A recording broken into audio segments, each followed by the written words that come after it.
It was May the 23rd of 1934 in Bienville Parish, Louisiana, on the forested shores of Black Lake during the Great Depression era. Bonnie, Parker, and Clyde Barrow have awakened to their last day on this green earth. They were probably the most evil creatures in this neck of woods other than the Louisiana rougarou, and hell, they were probably more evil than that creature. These Depression-era outlaws, two of the most wanted Texas criminals in America, have been running for nearly 2 years. I'm Mr. V and welcome back to The Hidden Lens. Tonight we're sorting out the last day of Bonnie and Clyde's life on this fabulous earth. We'll dissect where they went, what they did, what they ate, and how they ended up on the mortician's table by lunchtime. From the time they woke up all the way to that fateful collision with Frank Hammer and Destiny. Bonnie and Clyde woke up around 7 o'clock in the morning. They had camped in the woods that night, and after getting their clothes arranged, they started their drive to Gibsland, Louisiana.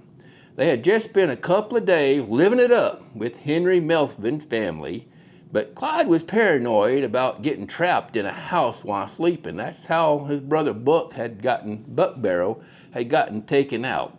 So each night they camped outside. Buck's wife Blanche Barrow had been captured right alongside him in that disaster, and Clyde never forgot it. But they did take the opportunity for a home-cooked meal and a bath. So today they were gussied up. Clyde was dressed pretty sharp in a light blue patterned western shirt and a pair of dark woolen trousers. When he was shot, the police actually had to cut that shirt off of him.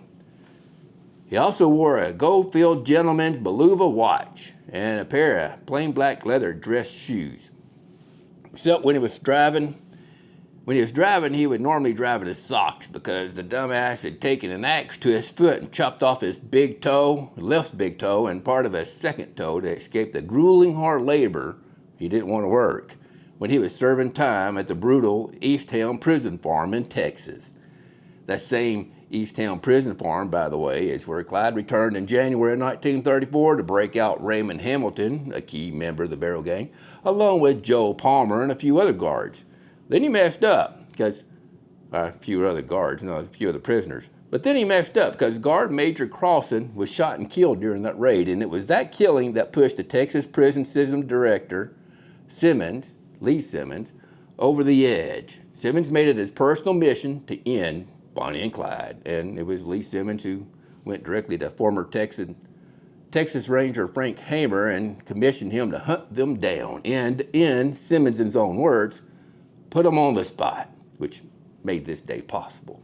Now, Bonnie was wearing a three-piece matching outfit consisting of a dark blue-gray skirt, a jacket, and a contrasting long-sleeve blouse with a striped pattern.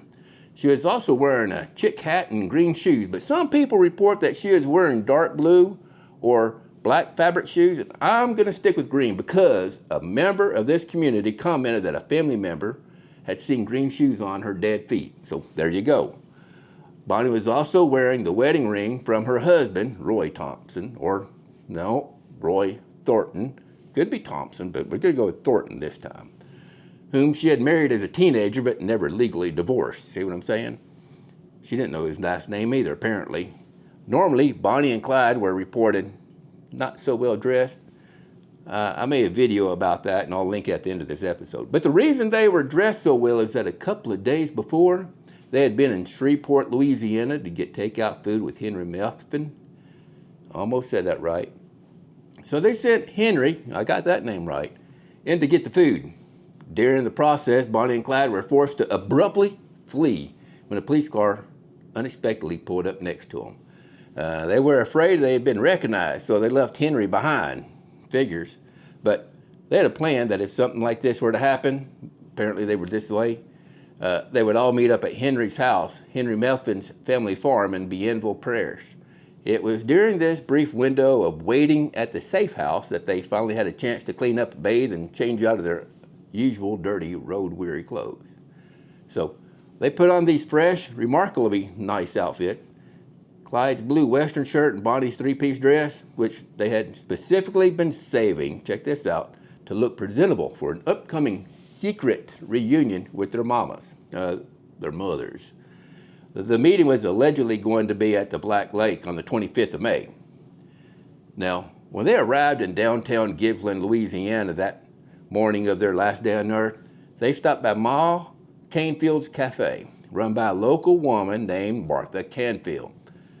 And today that building operates as a Bonnie and Clyde ambush museum, and that's where Clyde ordered a fried bologna sandwich for himself and a BLT, that's the bacon, lettuce, and tomato sandwich, for Bonnie, and 2 bottles of RC Cola.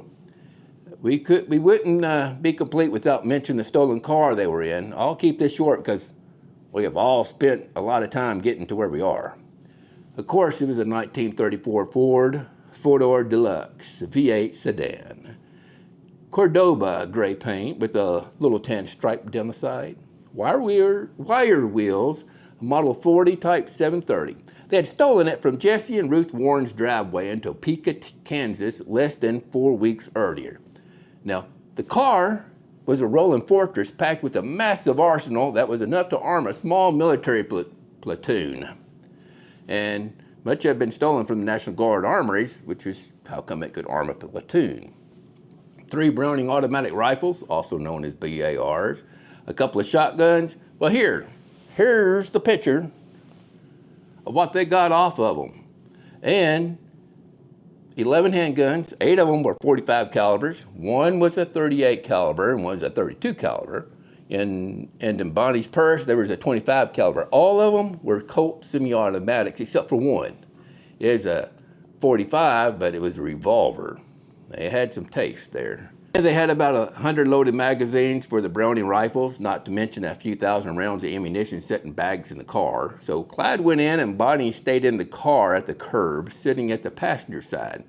Ma wrapped the sandwiches in paper, wax paper. Clyde paid her, picked up the food, walked back out to the curb where the Ford was running, handed Bonnie her sandwich and her Coke through the passenger window, and then climbed back in behind the wheel. Then he pulled out onto the road heading south, out of town. It was about 9 o'clock in the morning. They were headed to the Methvin family farm to pick up Henry Methvin.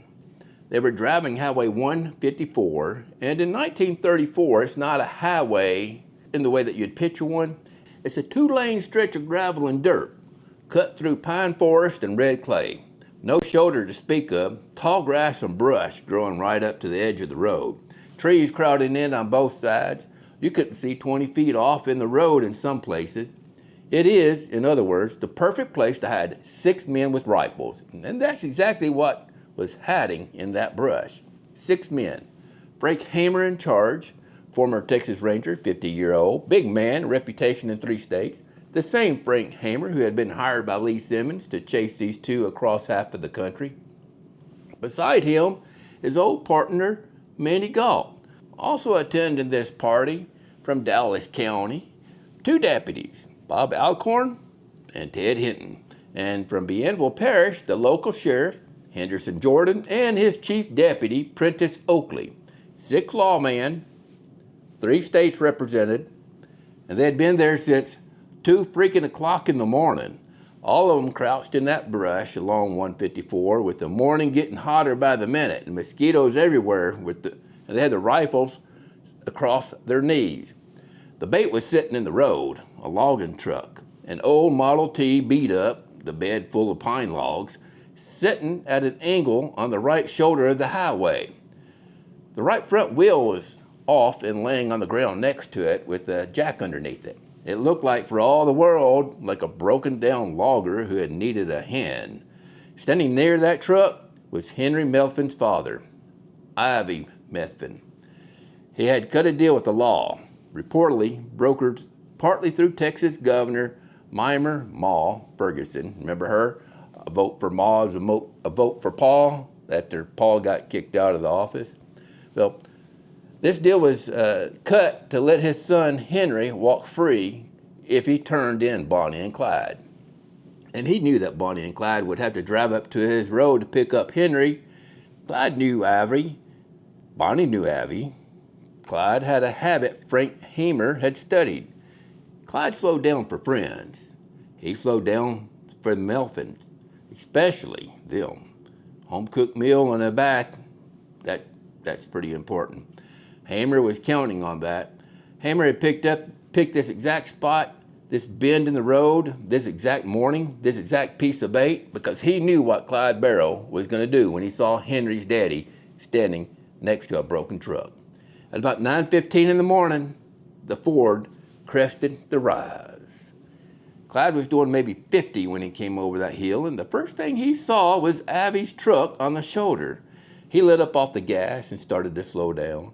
He pulled over to the right side of the road, lining himself up alongside Ivy's truck so he could talk to Ivy through the open driver's window. Bonnie was eating her sandwich. The Cokes were on the seat. The radio might have been on, might not. Accounts differ.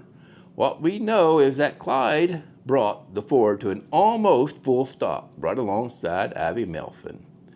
And he opened his mouth to say something. And he didn't get to say it. The first shot from the brush on the driver's side. Most accounts give that shot to Apprentice Oakley, the Bienville Parish chief deputy, firing a Remington Model 8 rifle in .35 caliber. That round hit Clyde Barrow in the left side of the noggin. His foot came up off the brake, but mine would too, I would imagine. The Ford, still in gear, started to roll forward, and then the other 5 opened up, Browning automatic rifles and .30-06, shotguns, pistols, Frank Hammer with a Remington Model 8 of his own, Ted Hinton with a Browning automatic rifle. They poured fire into that Ford. The car rolled slowly down the road, and it kept rolling into it, ran into a ditch on the left side of the road. So it was over here, and then it went over there against the bank. But the shooting didn't stop when the car stopped. The lawmen still had bullets, so they kept firing. They cycled through their rifle magazines, then their shotguns, then their sidearms. Hammer himself emptied his automatic into the passenger side. Total round count fired into that Ford that morning is reportedly between 130 and 167. Some of those rounds went clean through one door, out the other side of the car. Some of them went through Clyde and into Bonnie. Some of them went through Bonnie and back out the windshield. The whole barrage lasted about 20 seconds, depending on who you ask. I think it's more like 16, but who knows? But then it was quiet. Just the smell of gun smoke and gasoline hanging in the morning air. Clyde was slumped against the driver door. Not much more he could do, really. His head against the window frame. The door panel below him was soaked through. Bonnie was slumped against him on the bench seat, her dress almost black with blood on the right side, her sandwich still in her lap. She had been hit something like 26 times. Clyde had been hit a similar number. A Colt 45 was still in his waistband. He never reached for it. He never had a chance. The lawmen opened the doors. Money fell out of Clyde's pocket and onto the dirt, about $500 in cash. Bonnie had carried about $6 in her purse, along with a bullet-shattered makeup mirror. And that was Bonnie Parker and Clyde Barrow's last day on Earth. If this one stuck with you, hit that like button so you don't have to miss the next one, and drop a comment below and telling me what other video you'd like to see. I'm Mr. V, and I'll see you in the next episode of The Hidden Lens.